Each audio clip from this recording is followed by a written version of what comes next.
Everybody.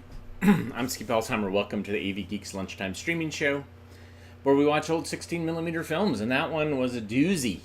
Posture. Hold on, let me mute this. That came from the Mogul Brothers library via Orgone Archive, and there was some, like I said, there was some crazy stuff in there. Oof. So anyhow, I'm gonna make some coffee after I put this next film on. I seem to be a little scattered. It's raining here, and so that doesn't normally throw me off, but for some reason today it has. Including Restream started streaming long before I was ready to start showing stuff, and so I didn't catch that. So obviously I'm working a little bit slower. You can donate by giving us some coffee at ko-fi.com/avgeeks or via the super thanks button. I'll turn this into an ad. My being out of it is an opportunity for you to pay us cash. All right, so this next film is Centron, and this is Modern Engines and Energy Conversion. Enjoy.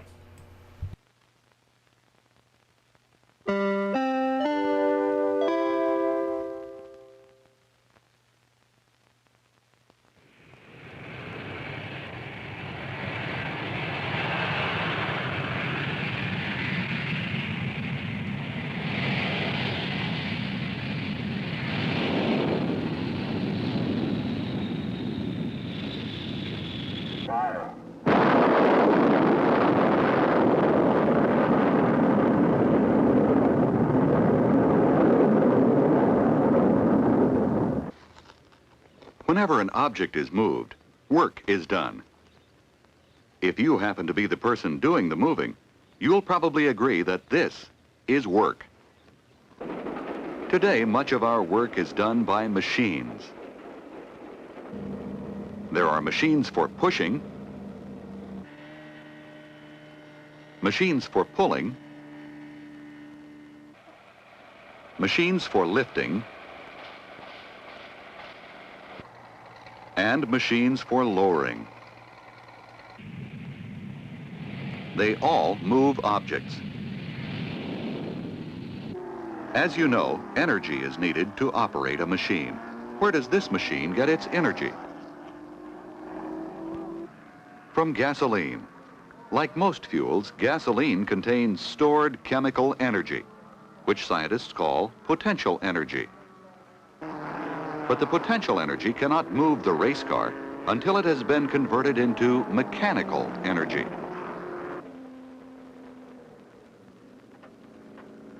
The part of a machine that converts the potential energy of the fuel into mechanical energy is the engine. But how does an engine do this? The part of an automobile engine where energy conversion takes place is called the cylinder. Inside the cylinder is a moving part, the piston. When the engine is running, a fine mixture of gasoline and air is drawn into the cylinder. As the piston rises, it compresses the fuel-air mixture and thus increases its pressure. The fuel-air mixture is ignited and burns with explosive force, producing heat. The heat further increases the pressure of the gases in the cylinder. In this way, the chemical energy of the fuel is converted into heat energy. The high pressure of the hot gases forces the piston down. The force of this moving piston is the mechanical energy which turns the wheels of the car.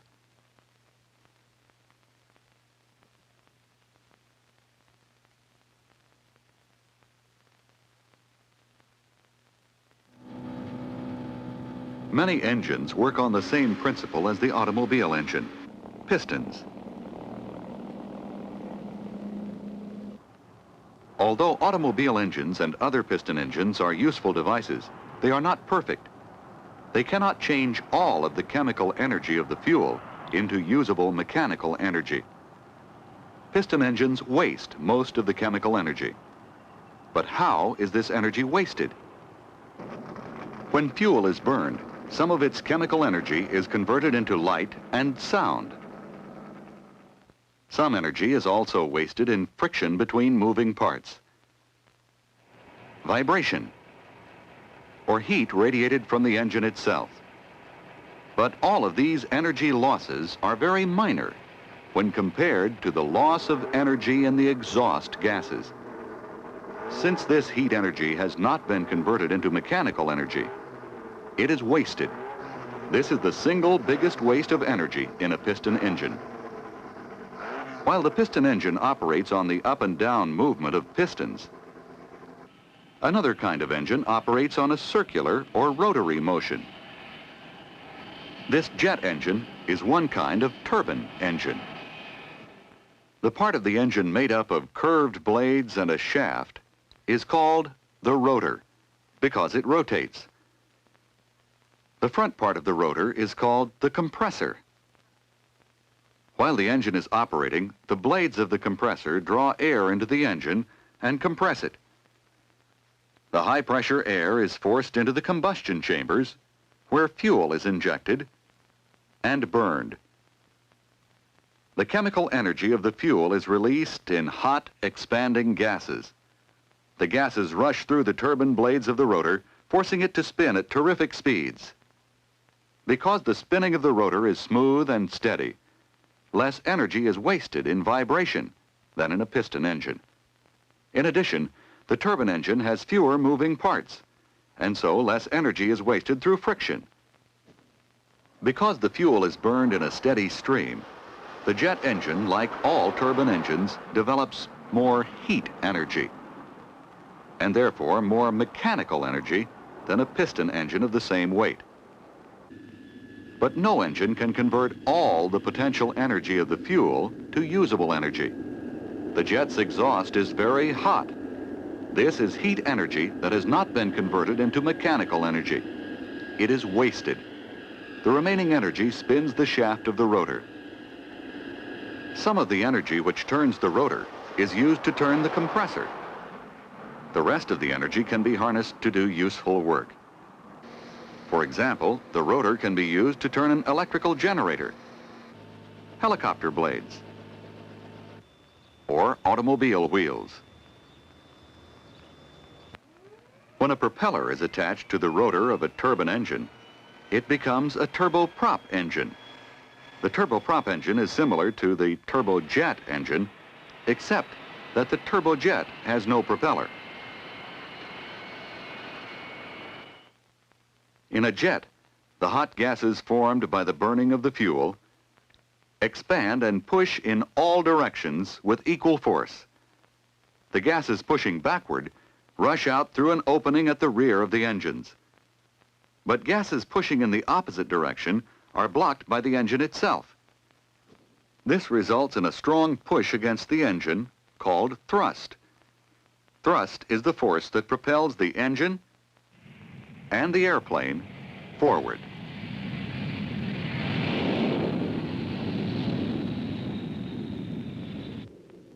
Jets often fly best at altitudes of 6 to 8 miles above the Earth, where the air is thin, so there is less drag. Since they perform well at such high altitudes, have you ever wondered why they aren't used for space travel? In a jet engine, the potential energy of the fuel is converted into heat energy by burning the fuel. That is, combining it with oxygen from the air. But about 20 miles up, the air becomes so thin that there is not enough oxygen to burn the fuel. How can this problem be solved? The solution is easy. Build an engine that carries its own supply of both fuel and oxygen. Such an engine is called a rocket engine. Although the basic principle of rocket engines is very simple, space rockets are quite complicated. To prevent explosions which would occur if the powerful fuels were burned too fast, rocket engines must be designed to carefully control the rate at which the fuel burns. There are two main types of rocket engines, solid fuel and liquid fuel. The liquid fuel rocket contains separate tanks of liquid fuel and liquid oxygen, or a chemical that can supply oxygen. Solid fuel rockets contain a solid mixture of fuel and a chemical that will furnish oxygen. In both types of rocket engines, the fuel is oxidized or burned in a combustion chamber. Hot gases are produced which expand and push in all directions in the chamber. Just as in the jet engine, the hot gases rush out an opening in the rear of the rocket engine, while the gases pushing in the opposite direction thrust the rocket forward. Even though there are differences between the engines you have seen, they all must go through the same steps to convert fuel to energy. What are these steps?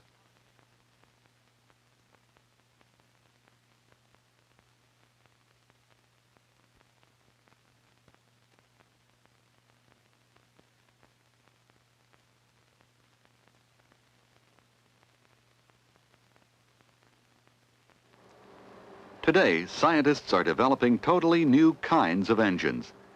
Engines that do not depend upon chemical energy at all. For example, why doesn't this ship have smokestacks? It is nuclear powered. In nuclear engines, fuel is not burned, so there is no smoke. Instead, a small amount of atomic fuel is converted directly into a great amount of heat energy, which is used to produce mechanical energy. For travel in outer space, the ion engine, a type of electric rocket, is being developed. This engine uses the force of a stream of electrically charged atoms, called ions, rushing out of the engine to drive a spacecraft. Because the ion engine uses only a small amount of electricity, the power it develops is very small.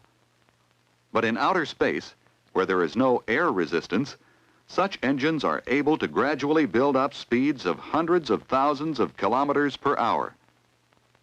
Another kind of engine carries no fuel at all. The solar engine converts the rays of the sun to electrical energy or to heat, which can then be converted to mechanical energy. In the future, it is possible that immense satellite solar power stations will be constructed and placed in orbit high above the Earth. Each satellite might spread out over 20 square miles and weigh millions of tons. Here in space, above the shadows and clouds of Earth, acres of solar panels would capture the solar energy of sunlight 24 hours a day. This energy would be beamed to receiver stations on Earth in the form of radio waves, which would be converted into electrical energy for our homes and factories. The universe itself will become a vast power source as future scientists and engineers develop totally new methods of energy conversion.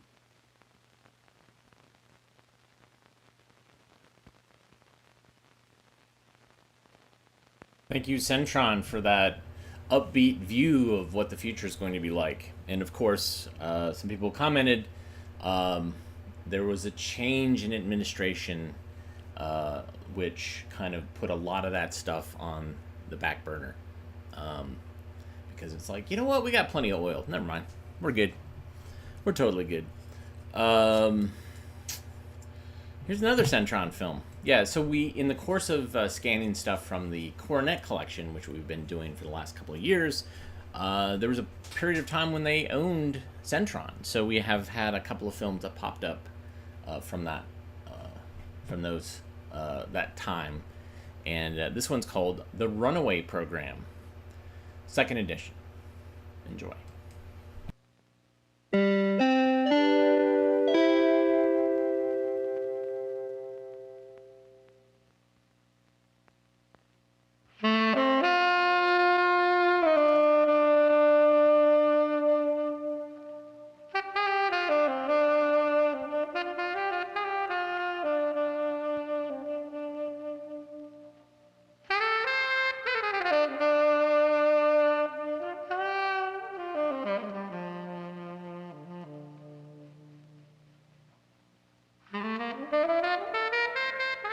Runaways. Every year, over 1 million American young people run from home. From 10 to 17, they come from every part of America. every racial and economic group, with one aim in mind: to find their dream and to escape the hard times at home.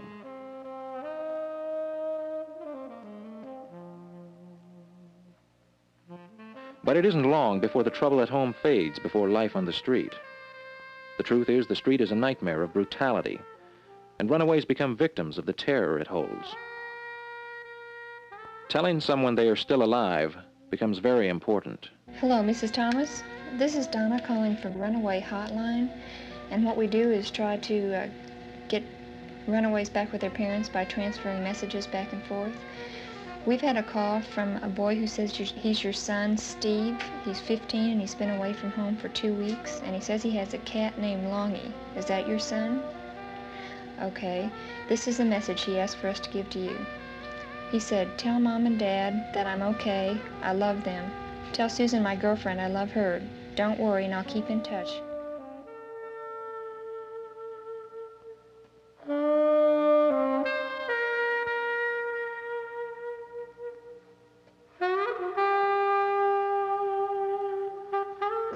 I'm 15 years old and I started running away when I was 12. It was real hard for me to be at home. It's kind of a feeling of independence at first, and then it starts getting to be a drag. On the street, you don't see anything but junkies and pimps and whores. I mean, they're everywhere. And people always, I mean, you can't walk down the street and like a normal, everyday person, like in this neighborhood, say. Because you walk down the street and, you know, there's always a pimp or a trick or somebody that'll come by and they'll say, "Hey, baby," you know, and give you out a bunch of hasses. Those who stay on the street are beaten, raped, tortured, and some are killed. Underage, having no skills, all must steal or prostitute themselves to make money. And they have to make money to survive. You just stand on street corners bumming or steal somebody's stuff, sell it. Just, roll somebody, just any way you can get some money. Or, there's somebody trying to con your money out of you. It's either you're trying to get their money or they're trying to get yours. Sort of, survival of the fittest, because, if you don't want to do anything to get money, then you don't ever get anything. And being out, seeing how everybody else did it, and how everybody else would just do whatever they could for money, I couldn't see myself doing it. Then I realized it wasn't at all like everybody had pictured it'd be, that you could come and go, but you can't without money or someplace to live. When the hardships of the street become unbearable, runaways seek shelter. One of the first places they turn is the Runaway Hotline. The hotline gets them off the streets and into a shelter. And if the runaway desires, gets them back in touch with their home. This is Janet. May I help you?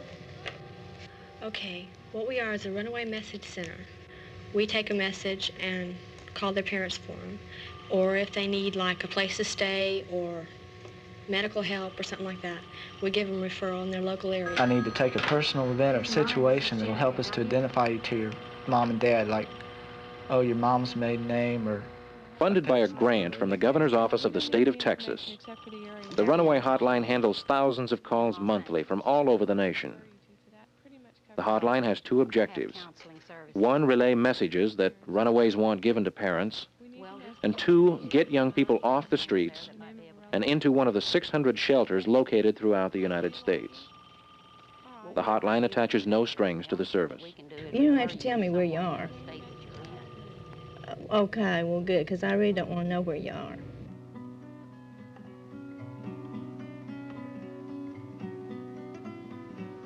Just as the runaways differ in age and economic status, so do the parents. While the life of a runaway is frantic, filled with terror and brutality, the life of the parent is tedious, slower paced, each minute filled with anxiety and fear for their child's safety. Hours are spent in waiting in anger and fear. Worried and ridden with guilt, they want to rush for help, but must wait helplessly. You go through such a state of horror while you're lying in the bed thinking, where is she in the middle of the night? Who in the world could she possibly be with? I think every weird story I have ever read or in the newspaper or anything I've ever seen on television probably flashed through my mind as far as her mutilated body being kicked in a ditch somewhere. I walked from one end of my house to the other end thinking I was cleaning house, but was doing nothing but wiping off the same spot on the kitchen counter that was clean, and yet the dirty dishes were piling to the ceiling. And I wasn't even aware of what was going on around me because my mind and my thoughts were completely engrossed in where my child was, who she was with, and why had she done this. The first thing I said to myself was, why had she done this to me, to us as parents? But the more you're able to come to your senses, you might say, you realize it's not what they've done to you, but what they're doing to themselves. Laura has not come home, does not want to come home. We still have to deal every day with this fact. How can we help you? Okay, what's your name? Hello, is this Establishing a link between runaway and parent, the 24-hour hotline volunteers provide the parent with comfort and support without betraying confidences. Yes, is she a runaway? Is she 15 years old? She's been gone 2 weeks. Okay, she's left some identification and a message for you. We don't know where she is. We have toll-free Watts lines. We don't know their location. No, we don't know that. Is your maiden name Johnson? Did you take a trip to Canada when Terry was 8 years old? Okay, this is her message. I'm all right. I love you both, but I had to have time to think. Do you think Okay, you can do you call have a us back message for tonight her? and get a reaction from the folks? Often runaways and parents are reunited. And yet sometimes, despite all efforts, the reunion may be too late. We love you. And we miss you. So I left a message for her that we loved her and we wanted her home in the unconditions, and we didn't care what it was, we wanted her home. And she left practically the same message that she wanted to come home then, but she didn't know. So I sent a message back to her that we wanted her home and just call us, let us know where she's at, and we'd send her the money. She came home right after her birthday. It was February 26th. And the next time I heard from her, we sent her a plane ticket and she came home. And my daughter was talking to me. She could talk then. She was coherent and she knew what she was saying the whole time. And she was telling me about being on drugs and how it was and how she got started. And then, I don't know, sometime up in the morning, she started going to deliriums. And she got to the point she only knew me. All she could say, Mama hugged me, Mama kissed me. She said, don't let go of me, Mama, don't leave me. And it went on like that for about 24 hours. I was the only one she knew. Her sister came in and took care of her and bathed her because her sister's a nurse. And she stayed with me. And the whole family was in and out, but she didn't know anyone but me. And I think it was the second day that she went into a coma, and she never came out of it. You think back and you wonder if what in the world could you have done different, you know, to make things different. But I don't know. I don't know of anything I could have done any different for her to help her. My sons, they still won't talk about her. And if you mention her name and thing, they leave the room because they can't accept the fact that she's dead. And my daughters are almost the same way. It's like she's run away again because she ran away so many times that we keep looking for her to come back. We keep, when the phone rings, you expect to hear her on the other end of the phone, that she's all right, you know, and that she's going to come home. And yet deep in your heart, you know that she'll never come home again. She'll always be part of us with her, but she'll never be back again. We know that.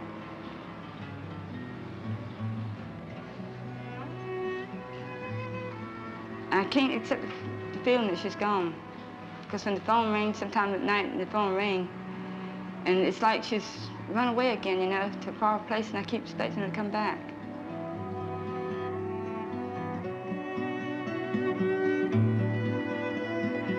What happens to runaways? Do they all return home? Unfortunately, not all of them do. Of those filmed in this documentary, one is still somewhere on the road. One became ill and died at home. One is now in a private institution and with her family receiving counseling. And one has come home, hopefully to stay. If families are going through this, it's not not to be afraid to ask for help and not be afraid to talk to other people about it, because you'd be surprised at people in everyday life, like at the stores and things like this, that they can give you information, they can give you advice, and you'd be surprised at the people that have been through it. And you're not alone in it. And they can give you so much comfort that you can't get otherwise. Well, once you're home, it's really hard. And the best thing to do is just try to just sit down with your family, either one at a time or all together, and just try to talk it out and don't pretend it never happened. It happened, and just try to go on from there. Runaway Hotline, Emily speaking. Can I help you?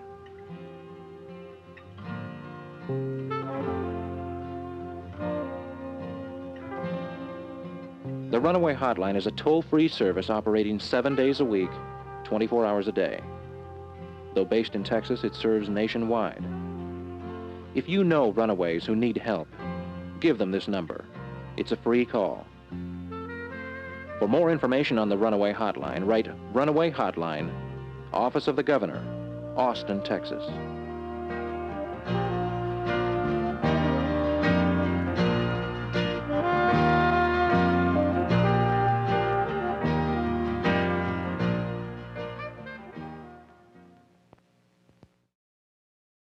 How I ended up with that film. That purportedly was a part of the Coronet Centron thing, but none of the credits lent themselves to that. So I'm not sure what the deal with that was. But interesting nonetheless. Maybe was it a little too intense for lunch? I don't know. Hard to say. But I will try to make up for it. I have a film behind me that we got from the Chicago Film Society, and hopefully this will be more light and entertaining. It's called The Diary.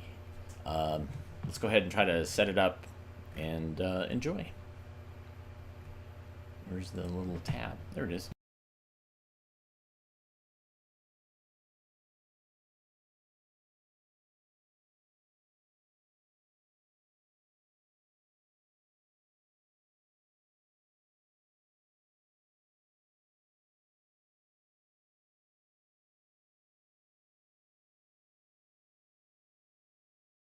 Kind of not working. Hold on a sec.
This is nice.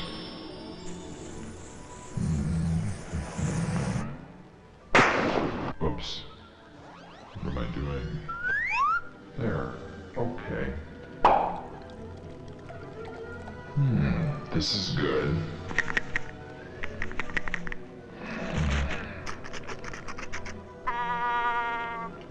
This is cute.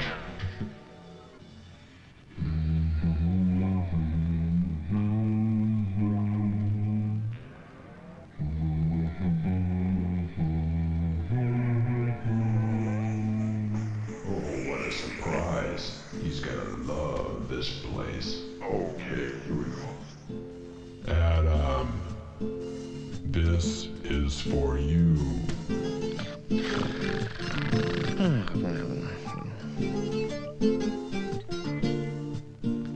Adam. Oh yeah. No. Adam. Oh, what is? What is that? Adam. What? It's for you. Hello? Oh no. What?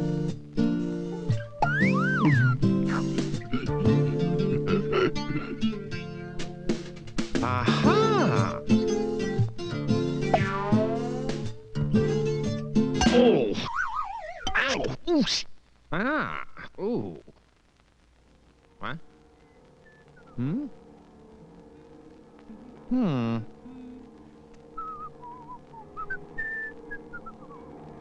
Hmm. Oh, I did. Hmm.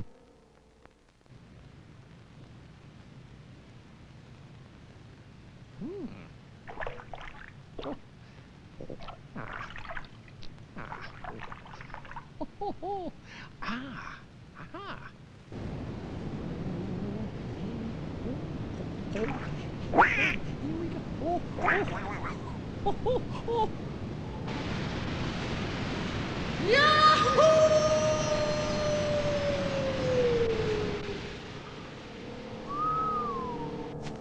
Oh, oh, oh, oh, oh, you like to know what I wanted?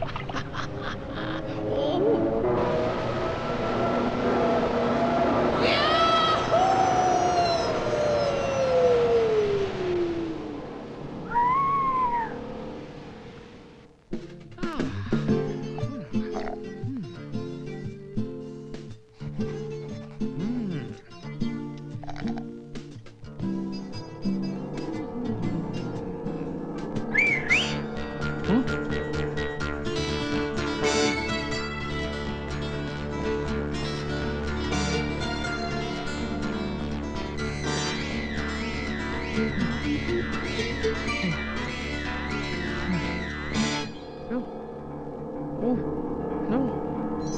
Saturday! I think it is a man. I had never seen one, but it looked like one. I feel more curiosity about it than about any of the other reptiles. It has frowsy hair, no hips, and tapers like a carrot. So I think it is a reptile, though it may be architecture. I was afraid of it at first, for I thought it was going to chase me.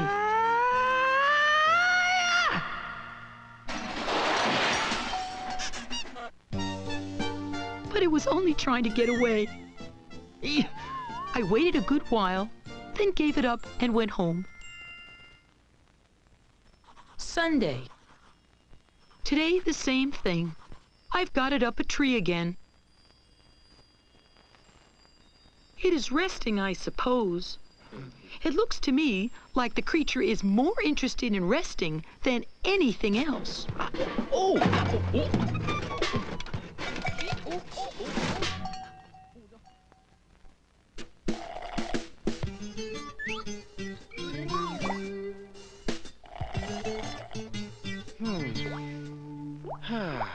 It was trying to catch the speckled fishes that play in the pool, and I had to clod it to try to make it go up the tree again and let them alone.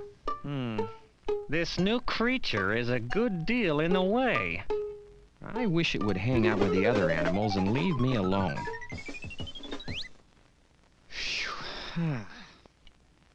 Oh.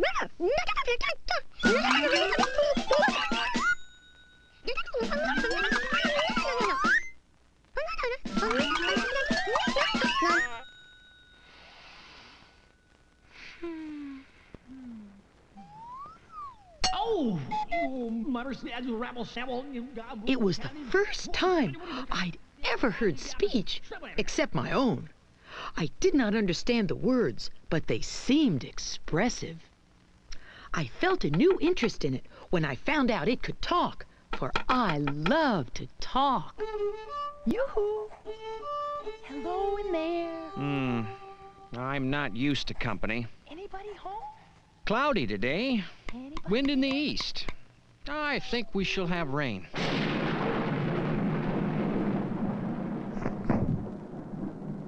We shall have rain? We?